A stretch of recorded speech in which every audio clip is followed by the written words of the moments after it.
Hi, welcome to HardReset.Info. In front of me Epson XP-8700, and now I'm gonna show you how to remove inks from this device.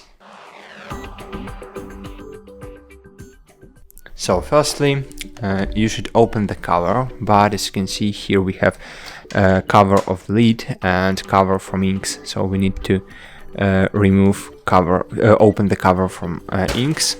And here, as you can see, we have inks, but firstly we should open settings. In settings, click supply status and click replace ink cartridges. Click on it, click next and wait a while.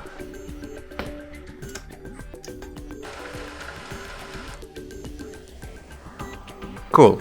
And now, as you can see, here we have the plugs, and you just need to click on this blue button to remove one of inks. For example, if you wanna remove black ink, so just click on this blue button and remove black ink. That's it. Thanks for watching, like this video and bye, see you.